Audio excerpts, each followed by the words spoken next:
Para muhibbin rahimakumullah, man barakallahu lahu bi umrihi bi an razaqallahu lahu al fitnata ma yahmiluhu ala intihazil fursah khasyatal fawat fayubadiru ilal a'malil qalbiyyati wal badaniyah wastapraga fi dhalik majhudah adraka fi yasirin minaz zaman al-minan al-ilahiyah wal ma'arif ar-rabbaniyah ma la yadkhulu tahtal ibarah. Barang siapa yang diberkahi Allah umurnya, barang siapa yang diberkati oleh Allah umurnya,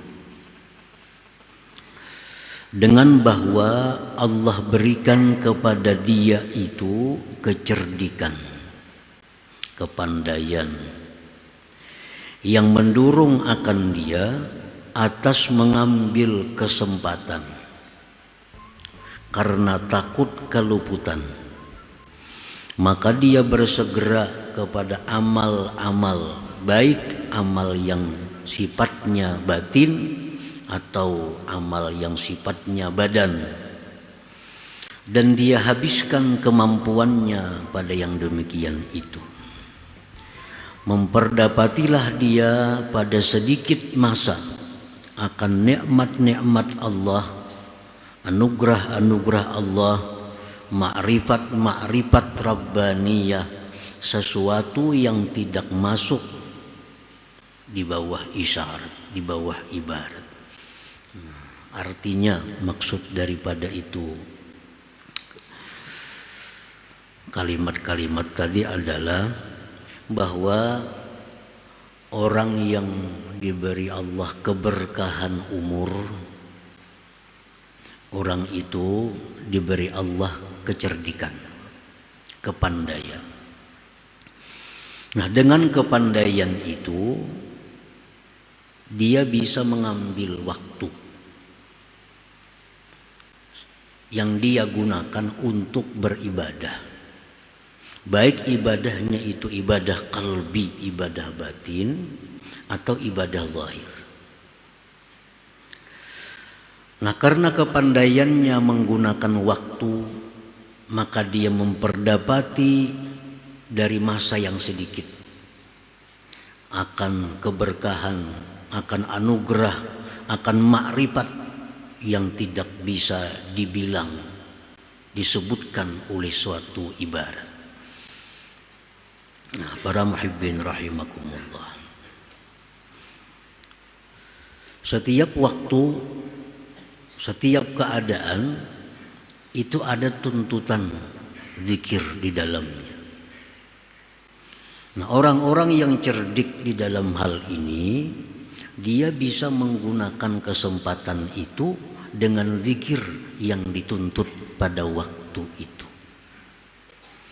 Nah, dengan demikian maka zikir-zikirnya, ibadah-ibadah orang ini menjadi bernilai besar, menjadi berharga tinggi di sisi Allah Subhanahu wa ta'ala. Nah, semua zikir itu bagus, baik zikir bentuknya tahlil la ilaha illallah, atau zikir sifatnya qiraatul Quran, bagus. Baik zikir yang bentuknya salawat, itu bagus. Baik zikir yang bentuknya tasbih subhanallah, itu bagus. Tetapi ada waktu-waktu tertentu, keadaan-keadaan tertentu, di mana bila kita gunakan keadaan itu dengan zikir yang diperintah di waktu itu, maka menjadi sesuatu yang bernilai tinggi di sisi Allah Subhanahu wa ta'ala. Nah, para muhibbin rahimakumullah, kita ambil satu contoh misalnya. Di waktu kita hendak makan, di waktu kita hendak makan itu, zikir yang paling bagus yang dituntut adalah mengucapkan basmalah. Nah, bismillahirrahmanirrahim. Ini zikir yang paling bagus. Lebih bagus daripada kita membaca la ilaha illallah 100 kali. Misal hendak makan la ilaha illallah, la ilaha illallah 100 kali hanya makan. Lebih baik kita membaca bismillahirrahmanirrahim sekali makan. Kenapa sebabnya? Karena yang dituntut pada waktu itu adalah membaca basmalah, bukan la ilaha illallah. Walaupun la ilaha illallah bagus dibaca, tapi untuk saat itu zikir ini, basmalah ini yang paling berharga, tinggi di sisi Allah Subhanahu wa taala. Nah, seperti lagi habis makan.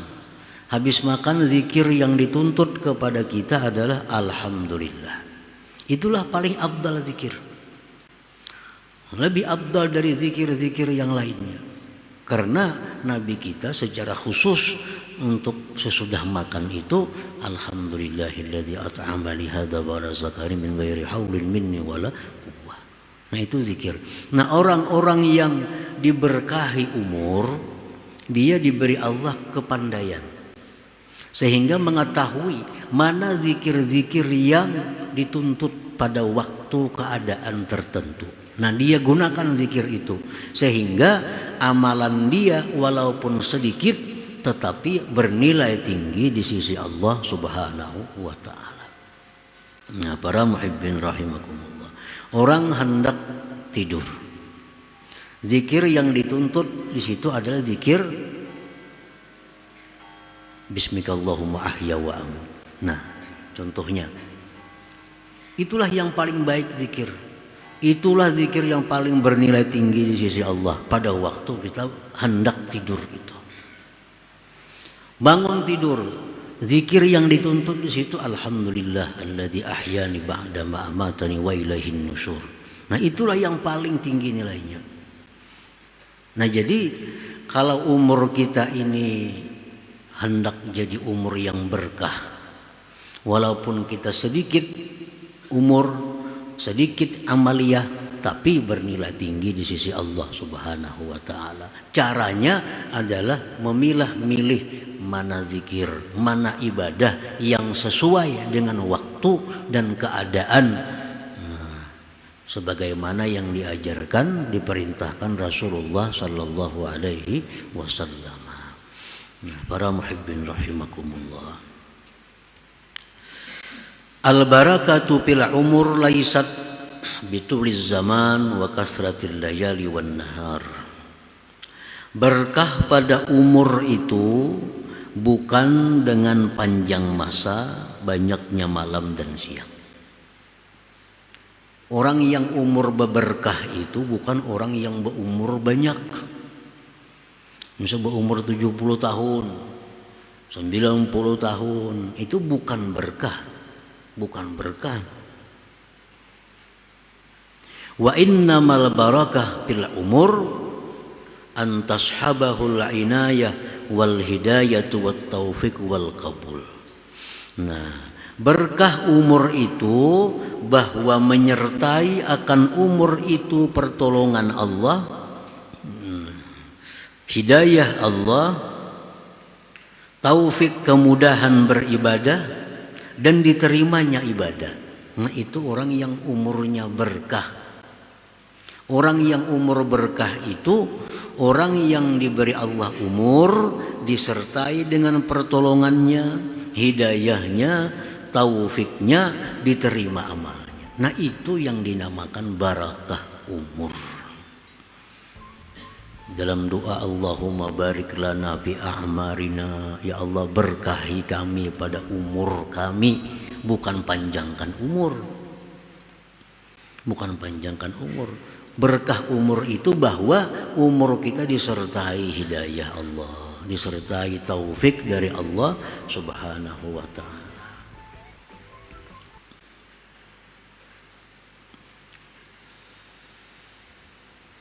Fayahsulu lahu bitilka minal ulum wal ma'arif ma la talhaquhul isyarah.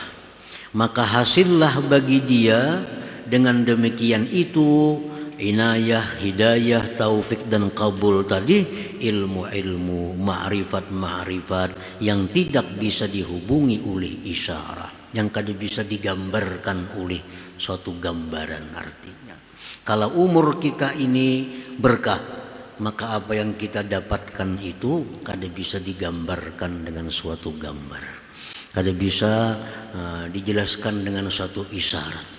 Artinya apa? Begitu besar, begitu mulianya orang-orang yang diberi berkah umur itu.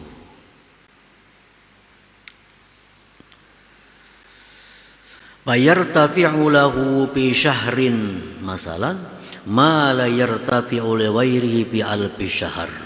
Maka naiklah derajat orang itu pada 1 bulan misalnya, sesuatu yang tidak naik bagi yang lainnya pada 1000 bulan.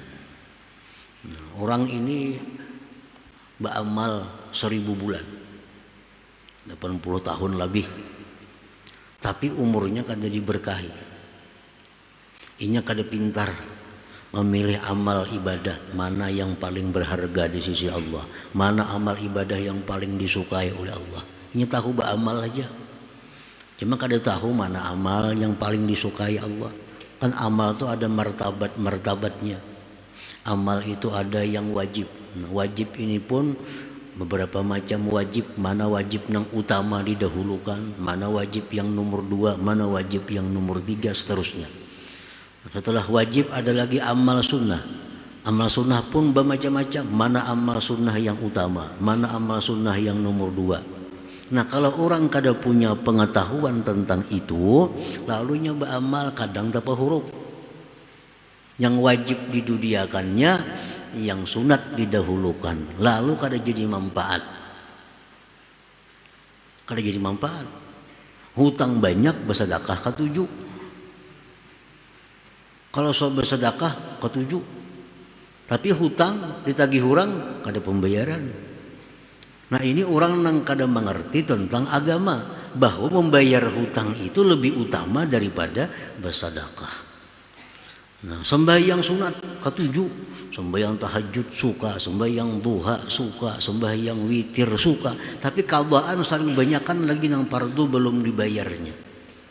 Nah, sehingga ini amalnya ini bisa kada berharga di sisi Allah. Kalaupun berharga bisa murah harganya. Karena 1 rakaat yang fardu itu dibayar kena di akhirat dengan 70 rakaat yang sunnah. Serakaat yang fardu itu sama dengan 70 rakaat yang sunat. Kita misalkan ada sembahyang zuhur. Zuhur itu 4 rakaat. Kata juga sembahyang witir, kata juga sembahyang tahajud. 70 rakaat kita sembahyang witir hanya 1 rakaat zuhur. Nah, kalau inya punya kecerdikan, nah umur yang berkah yang disertai hidayah petunjuk dari Allah, tentu dia akan memilih sembahyang fardu karena nilainya tinggi. Nah, demikian ibadah-ibadah itu ada tingkatan-tingkatannya. Orang yang umur berkah itu dia pandai menggunakan kesempatan itu. Nah, walaupun sedikit umurnya, sedikit amalnya, tapi nilainya tinggi di sisi Allah Subhanahu wa ta'ala. Memberi orang ketujuh, memberi orang lain ketujuh, menyumbang sana nyumbang sini, itu bagus. Tapi ya kalau ia biarkan orang tuanya, dia biarkan dang sanatnya, ia biarkan kerabatnya miskin susah kada dibantu, itu menjadi kada berharga di sisi Allah. Nah, kenapa? Karena meninggalkan yang utama. Yang utama dibantu terlebih dahulu orang tua yang membutuhkan, keluarga itu lebih utama dibantu dari orang luar. Nah, kalau ingin suka membantu orang-orang luar, nah kalau warga susah, kalau warga menderita dibiarkan, amal ibadahnya menjadi kada bernilai di sisi Allah. Padahal ibadah juga, karena inya kada pintar, kada dapat petunjuk di situ, lalu salah menggunakan ibadah, lalu umurnya kada berkah. Walaupun banyak ibadahnya, panjang umurnya, tapi amal-amalnya sedemikian tadi jadi kada bermanfaat, jadi kada berharga di sisi Allah Subhanahu wa ta'ala. Sama hal orang menuntut ilmu. Nah, ilmu ini macam-macam ilmu, semuaan bagus. ilmu tauhid, ilmu fikih, ilmu tasawuf, ilmu hadis, ilmu tafsir, banyak ilmu bagus semuaan itu. Cuma yang sesuai untuk dirinya itu apa yang ia perlukan. Jangan menuntut ilmu hadis kalau masih belum mengerti ilmu tentang fikih syariah, belum mengerti tentang sembahyang kayak apa nang bujur, wudunya kayak apa, yang belum mengerti itu jangan hendak menuntut ilmu masalah tafsir Quran. Nah, lalu menuntut ilmunya jadi kada bernilai lagi. Padahal menuntut ilmu itu termasuk ibadah yang paling tinggi di sisi Allah nilainya, pahalanya. Tapi yang dituntutnya ini salah. Mestinya tertib susunannya, yang dituntutnya ilmu supaya ibadah ini sah dulu kayak apa. Tuntung menuntut ilmu supaya ibadah ini sah, hanya menuntut ilmu supaya ibadah ini diterima oleh Allah. Karena kada semua ibadah yang sah itu diterima oleh Allah. Nah, tuntut ilmu supaya ibadah ini jadi sah dulu. Sudah beres, hanya tuntut supaya ibadah ini diterima oleh Allah Subhanahu wa ta'ala. Nah, itu cara menuntut ilmu. Kalau menuntut ilmu ini kada sesuai tertibnya, aturannya, walaupun itu ibadah, jadi kada berharga lagi. Nah, para muhibbin rahimakumullah. Laisal ibratu bikasratil azkar wal aurad, wa innamal ibratu bikasratil ujuri wal amdad.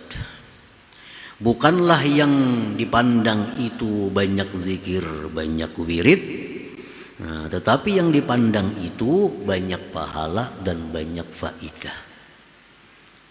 Jika amalan kita hari-hari ini kada dipandang banyak zikirnya, banyak wiridnya, tapi yang dipandang itu kayak apa supaya amalan itu banyak pahalanya, banyak faidahnya, supaya umur ini jadi berkah. Ini tadi kita beribadah semalaman sama orang beribadah 80 tahun. Seperti orang Lailatul Qadar, itu kan? Lailatul Qadar khairun min alfi syahr. Kita beribadah semalaman tapi pas Lailatul Qadar sama orang lain beribadah 80 tahun lebih. Nah, ini yang berkah umur. Semalaman aja kita beribadah. Seperti lagi ibadah yang namanya tafakkur. Tafakkur sa'a khairun min ibadati sana.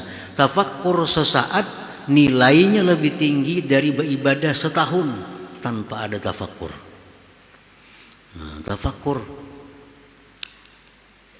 menggunakan pikir, tafakkur tentang keagungan Allah.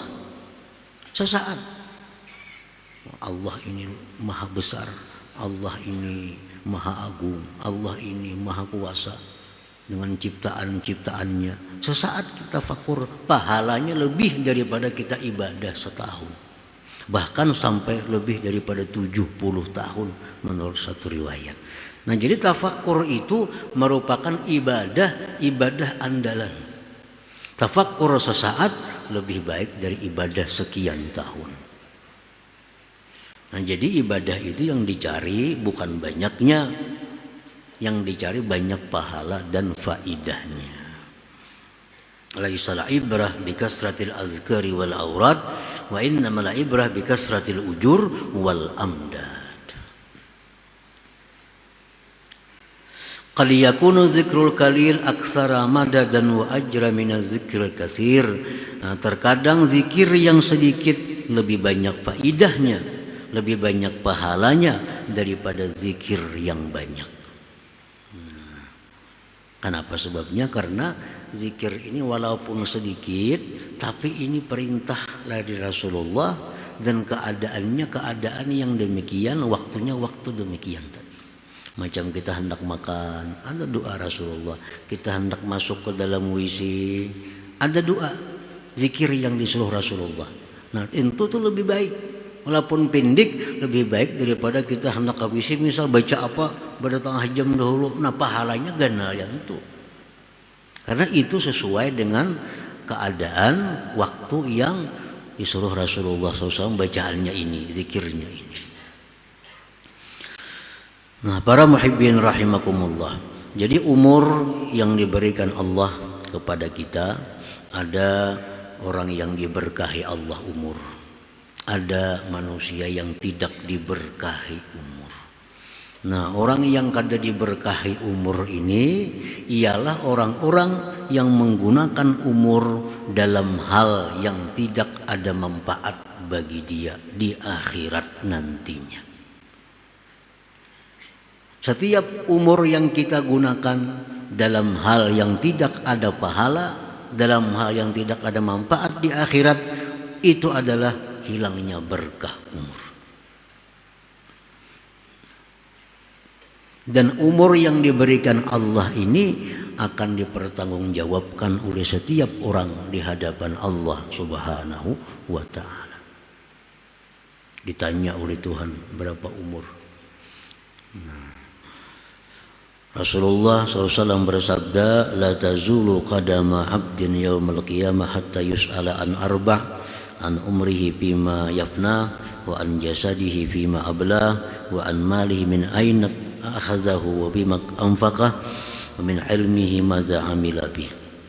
Rasulullah SAW bersabda, tidak bergerak dua kaki seorang hamba pada hari kiamat itu di padang mahsyar, sehingga ditanya dia tentang 4 hal.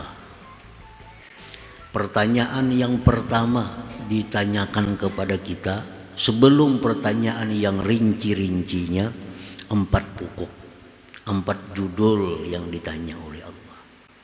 Yang pertama kali ditanyakan Allah tentang umur, fima yafna. Berapa umur?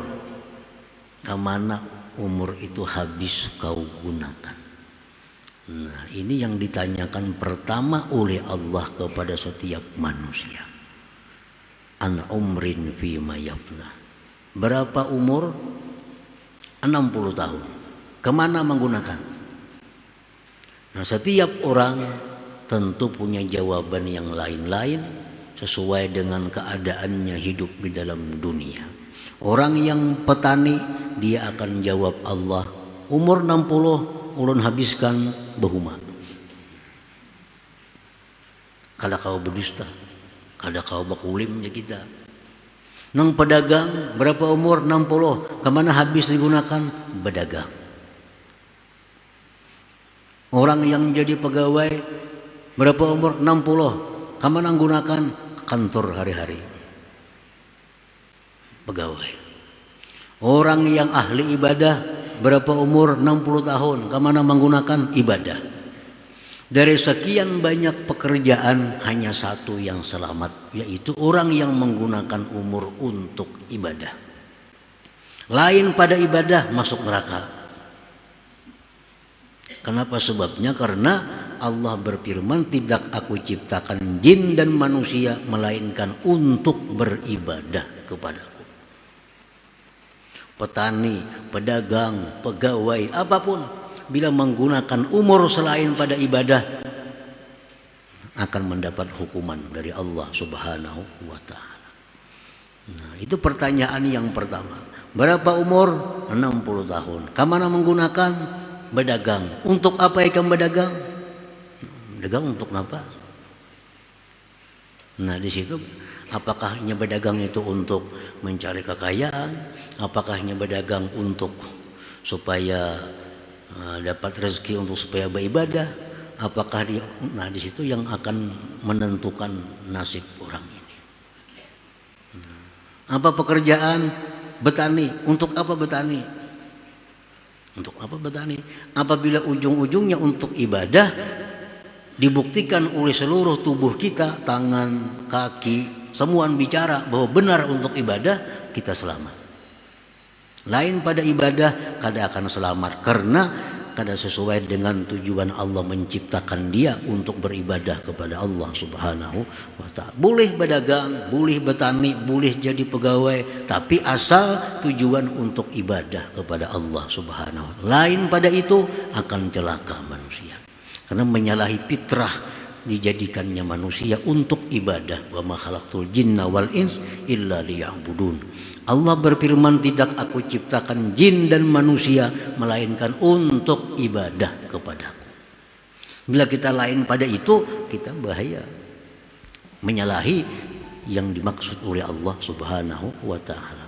Jadi boleh aja berdagang, boleh aja bertani, pekerjaan halal boleh, asal untuk ibadah kepada Allah.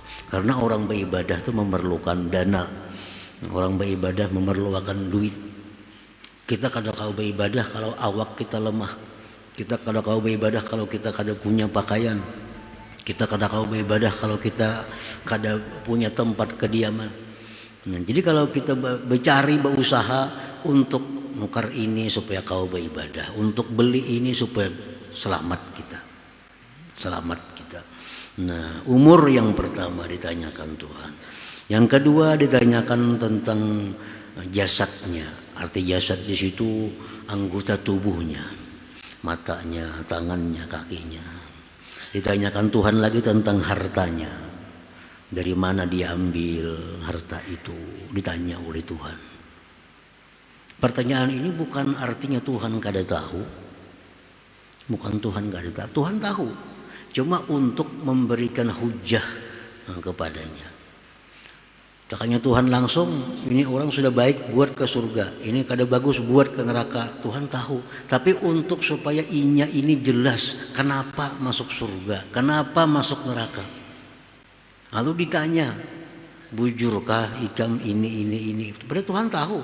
Supaya inya ini jangan ada alasan kenapa masuk neraka, kenapa masuk surga. Nah, diulah sedemikian. Bujurkah ikam hari anu, jam seanu melakukan maksiat ini, bujur.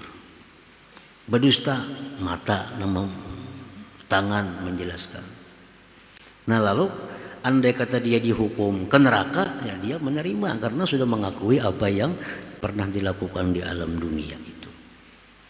Nah kemudian ditanya tentang harta, dari mana mengambil harta, dan wafima anfaqah, kemana menggunakan harta itu. Apakah harta digunakan untuk maksiat, apakah harta digunakan untuk yang tidak bermanfaat, ditanya oleh Allah. Dan yang keempat ditanya tentang ilmu yang diberikan Allah kepadanya, seberapa dia amalkan ilmu yang diberikan Allah itu. Nah itu 4 pertanyaan pokok di akhirat. Pertama-tama ditanyakan Allah umur. Nah, orang yang beruntung ialah orang yang diberkahi Allah umurnya, sehingga dia bisa menggunakan umur dalam hal yang bermanfaat di akhirat nantinya.